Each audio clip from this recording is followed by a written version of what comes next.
நீ எங்க இருக்குன்னு தேடி பார்த்து போய் எடுக்கிறது தானே உன் வேலை. இருக்கிற இடத்த தேடி பிடிச்சி நீ தான் ஓடி போய் எடுக்கணும். அவன் ஓடி கொண்டாந்து உனக்கு கொடுக்குற இடத்துல நீ இல்ல. அவன் கொடுக்கறதுக்குன்னா அந்த இடத்துல நம்ம இருக்கிறோமா? நம்மளை தேடி கொண்டாந்து கொடுக்குற இடத்துல நம்ம இருக்கிறோமா? அப்ப இதெல்லாம் நமக்கு இருக்குது, மனித வாழ்க்கையில இதெல்லாம் இருக்குது. நம்ம குணத்துக்கு தகுந்தது மாதிரி, நம்ம நினைச்சதுக்கு தகுந்தது மாதிரி எல்லாம் இறைவன் ஒரு வழிபாட்டு தளத்தை நம்ம கொடுத்துட மாட்டான் அப்படிங்கறதெல்லாம் கொடுத்து நம்மளை பயணம் பண்ண வச்சிருவான் அப்படின்லாம் நம்ம நினைக்க முடியாது. நினைக்க கூடாது, நினைக்க முடியாதுங்கிறதுல நினைக்க கூடாது. ஒரு பல முறை சொல்லி இருக்கிறேன், பக்தி மார்க்கத்துல கூட உண்மையாயிருன்னு சொல்லியிருக்கேன். ரோட்ல இருக்கிற ஒரு விநாயகரை கூட கும்பிடுறேன்னா அந்த மேல நம்பிக்கை அதிகமா வச்சு அந்த அவனை வணங்கு. அவனுக்கான இது என்னவோ அதை செய்வான் அவன். அப்படி அவனுக்கு முடியலன்னா அதுக்கான இடத்துல உன்னை கூப்பிட்டு கொண்டு போய் விட்டுருவான். இப்ப குலதெய்வத்தை நம்ம எதுக்கு சொல்றோம்? விடாத குலதெய்வத்தை. வருஷத்துல 3 முறையாவது குடும்பத்தோடு போய் குலதெய்வத்திட்ட வணங்குன்னு எதுக்கு சொல்றோம்?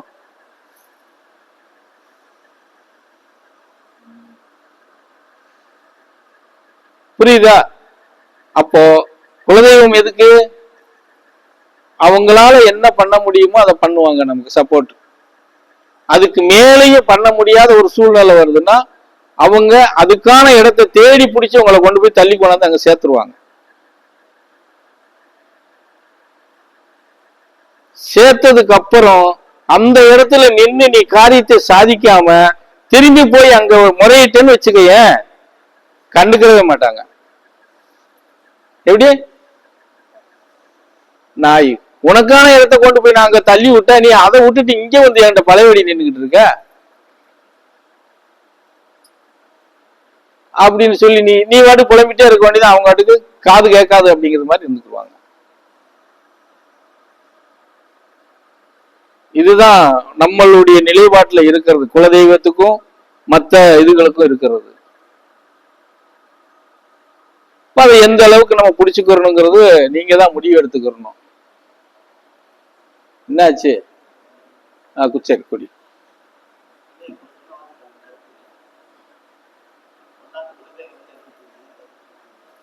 இல்ல, அதுதான் உண்மையும் கூட. குலதெய்வம் எல்லா விஷயத்தையும் எடுத்து நமக்கு சாதிச்சு கொடுத்துருவாங்கன்னு நம்ம நம்புறது ஏமாளித்தனம். குலதெய்வத்துக்குன்னு ஒரு குறிப்பிட்ட அளவு தான் இருக்கும். அது எதை போல நம்ம நினைச்சுக்கலாம், அவங்க பெரிய சாமி குதிரையில பாஞ்சிருவாங்க, அருவாலை வச்சு வேல் வச்சு வெட்டிடுவாங்க, குத்திடுவாங்கன்னு. அதெல்லாம் பண்ண முடியாது. அப்படியெல்லாம் அவங்களுக்குன்னு ஒரு குறிப்பிட்ட இதுதான் இருக்கும், அதுக்குள்ளதான் அவங்க இருப்பாங்க.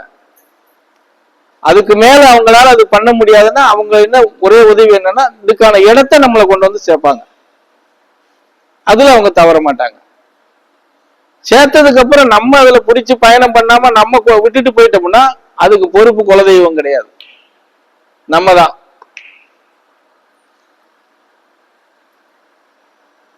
அதுவும் குலதெய்வத்தை இன்னைக்கு எவ்வளவு பேர் போய் அந்த மாட்டுல வருஷத்துல 3 முறை போய் 4 மாசத்துக்கு இருக்க யாரு போய் கும்பிட்டுக்கிட்டு இருக்கீங்க? வருஷத்துல ஒரு நாள் வேணா போவீங்களா? சிவராத்திரிக்கு போய் கும்மாளம் அன்னைக்கும் போய் ஒழுங்கா சாமி கும்பிட மாட்டீங்க. கூட்டமா போய் என்ன சாமியா கும்பிடுவீங்க?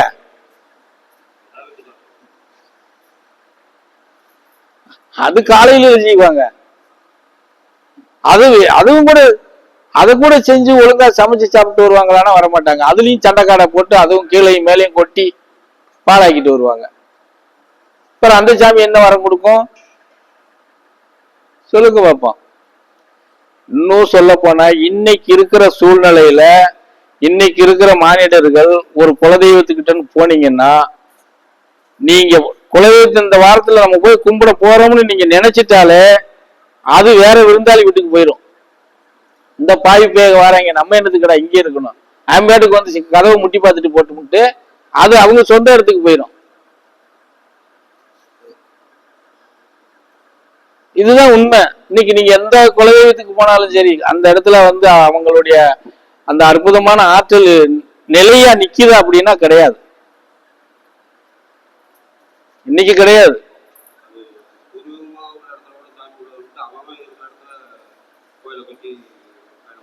அவ்வளவுதான்.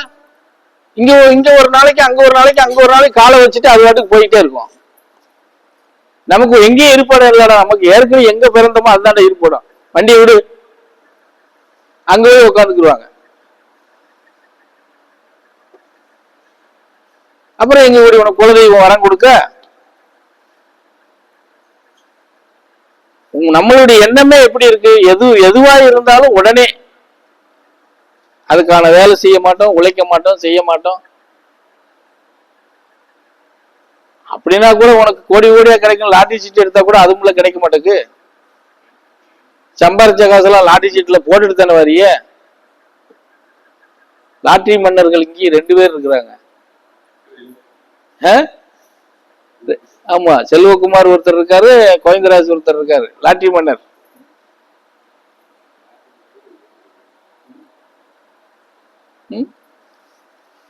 அது ஒரு பேராசை தான். வந்துடும், பெருசா வந்துடும், பெருசா வந்துடும் சொல்லி.